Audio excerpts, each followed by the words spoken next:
So, willkommen zum neuen Video. Schön, dass ihr wieder eingeschaltet habt.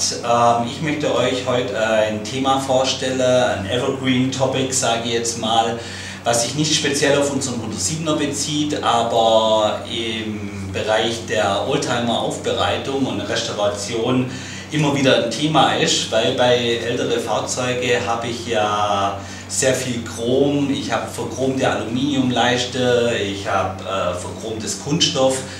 Und da möchte ich euch heute eine Variante zeigen, wie es möglich ist, unschöne, angelaufene und verdreckte Chromleiste wieder mit neuem Glanz zu versehen. Und dann würde ich sagen, verlieren wir keine Zeit und dann sehen wir uns direkt nach dem Intro.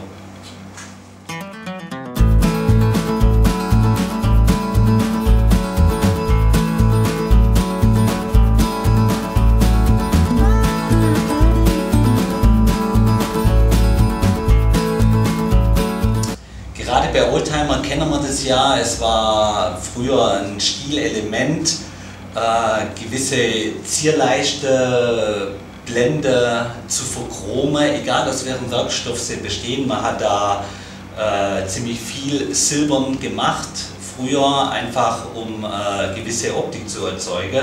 So auch bei unserem 107er haben wir relativ viel Chromleiste und Zierblende irgendwo installiert, die mit der falschen Pflege über die Jahrzehnte heute natürlich nicht mehr so schön aussieht, wie sie damals ausgesehen haben. Und da möchte ich euch heute eine Variante zeigen, die man anwenden kann, um diese Zierleiste wieder mit neuem Glanz zu versehen. Ich habe hier ein Stiftgalvanik-Set, mit dem ich Oberflächen wieder verchromen kann, versilbern kann, auch Goldfarben machen kann. Und um euch heute mal ein bisschen was zu zeigen, als Alternative, bevor man jede Zierleiste ausbaut und sich für teures Geld neue bestellt, wenn sie überhaupt noch lieferbar sind, möchte ich euch eine Variante zeigen, wie man mit ein bisschen Vorarbeit, ein bisschen Schleife, ein bisschen Aufarbeiten von dem Werkstück dann die Zierleiste wieder mit neuem Glanz versehen kann. So, ich habe jetzt hier ein bisschen was vorbereitet. Ich habe jetzt hier noch einen Mercedes-Stand gefunden von einem 123er, den wir jetzt farblich verändern wollen. Wir wollen den jetzt vergolden, der ist jetzt silber, so wie es sich eigentlich auch gehört. Den vergolden wir jetzt, um euch einfach mal das zu zeigen, wie das mit der Stiftgalvanik funktioniert. Ich habe hier einen Halter für meine Elektrode, hier am Pluspol angeschlossen, das Netzteil und mein Schwämmchen, in dem ich nachher das Goldelektrolyt eintauche und dann diesen Stern hier oben damit bearbeite. Wenn ihr mit Elektrolyte in der Galvanik arbeitet, zieht euch alte Klamotten an oder eine Schürze, so wie ich jetzt, und Handschuhe, weil die Salze da drin, die lagern sich überall ab. Da müsst ihr ein bisschen vorsichtig sein, damit ihr eure Klamotten nicht ruiniert damit oder die Finger dann nur 2 Wochen schwarz sind. Ja, und dann würde ich sagen, schließen wir jetzt das Set hier an und fangen an, den Stern zu vergolden. So, bevor wir loslegen, wir haben hier in unseren Elektrodenhalter haben wir hier eine Graphit-Elektrode reingemacht. Wir ziehen jetzt den Schwamm hier drüber, über diese Elektrode. Die Elektrode ist am Pluspol angeschlossen. Ich fixiere den Schwamm hier unten noch, damit er sich dann beim Galvanisieren nicht dreht und von meinem Graphitstab wieder runterrutscht. Den Graphitstab kann ich im Prinzip für sämtliche Elektrolyte benutzen. Jetzt bei anderen Beschichtungen müsste man einen anderen Stab nehmen, einen Nickelstab, einen Kupferstab, einen Chromstab, je nachdem.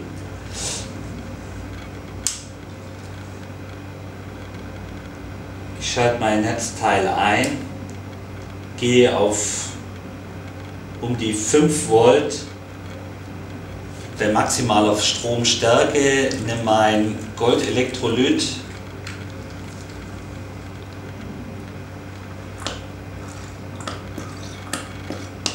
mache das hier rein,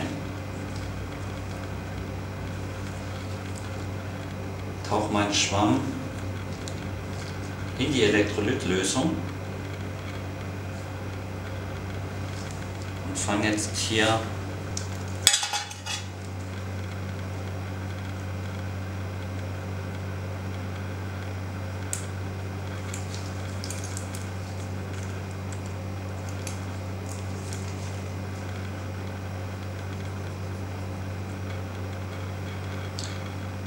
und jetzt fange ich gleichmäßig an, das Gold hier auf den Stern aufzutragen.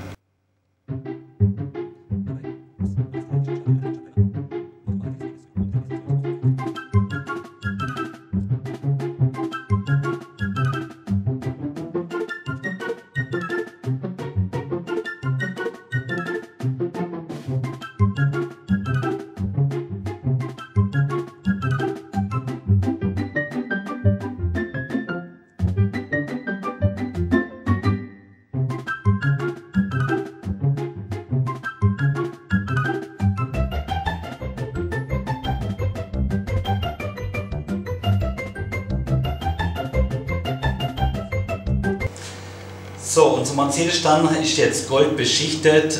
Natürlich gehört ein Mercedes-Stern nicht Gold, sondern Silber. Ja, da braucht man nicht drüber sprechen. Das war jetzt nur Spielerei, um euch mal zu zeigen oder eine Variante aufzuzeigen, wie ich meine Zierleiste beschichte. Ja.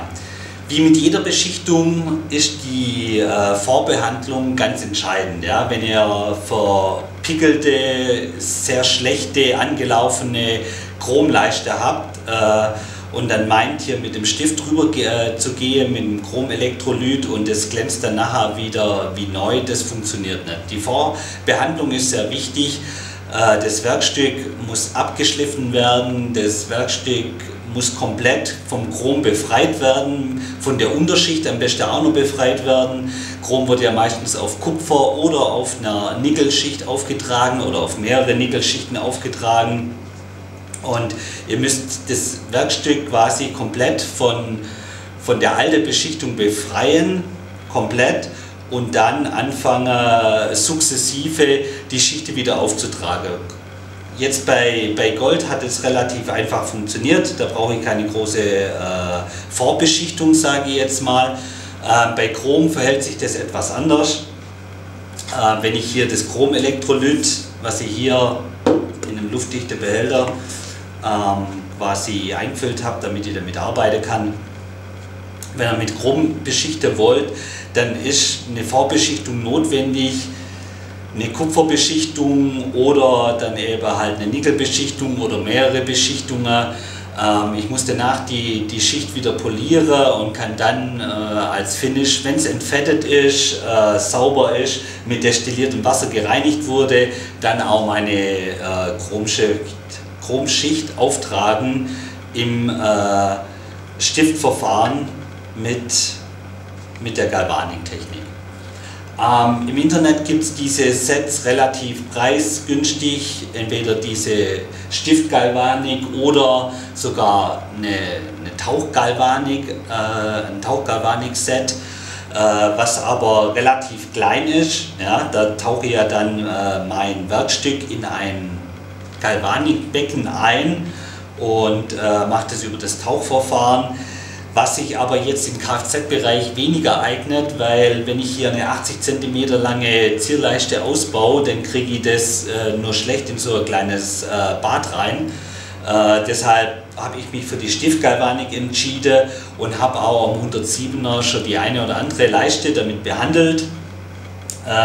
Aber wie gesagt, es ist sehr aufwendig, es ist sehr zeitintensiv, die Vorarbeit ist sehr wichtig. Ich muss das Werkstück nochmal extrem vorbereite, indem ich die alte Schicht hier runterschleife und dann poliere und dann entfette und dann wieder anfange, neue Schichten aufzutragen. Wenn euch das Thema Galvanik interessiert, dann gibt es hier auf YouTube auch ganz super Kanäle, die das Ganze nochmal ausführlich erklären. Das würde ich euch auf jeden Fall auch empfehlen.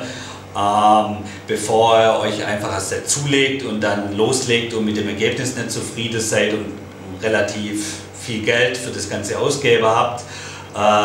Informiert euch über die Galvanik. Wie gesagt, es ist nicht ganz einfach, man muss ein bisschen in die Materie eintauchen. Es ist nicht nur einfach ein Lackspray nehmen und auf eine Leiste auftragen und dann ist alles schick. Das ist ein bisschen umfangreicher, hat mit Chemie zu tun und man braucht da gewisse Kenntnisse. Informiert euch da und ja, ich wollte euch dieses Thema einfach mal aufzeigen, weil ich es eine nette Alternative finde, um seine Leiste, um seine Blende in einem neuen Glanz erstrahlen zu lassen. Man kann auch viel Kreatives damit machen, jetzt auch wie vorher erwähnt in der Badgalvanik oder auch mit dem Stift dann eine Uhr zu verkupfern oder zu vergolden. Man kann da viel Kreatives dann machen, ist ganz nett. Könnt ihr euch mal drüber informieren. Wie gesagt, ich packe euch das Ganze in die Videobeschreibung mit rein, falls euch das interessiert, und dann hoffe ich, dass ich euch vielleicht einen neuen Weg aufgezeigt habe, um euren Oldtimer in einem neuen Glanz erstrahlen zu lassen. Und dann bedanke ich mich für das Interesse, und wie immer gilt, liked das Video, wenn es euch gefallen hat, macht ein Abo über meinen Kanal, teilt das Video, und dann würde ich mich freuen, wenn wir uns beim nächsten Video sehen. Bis gut, macht's dann, ciao.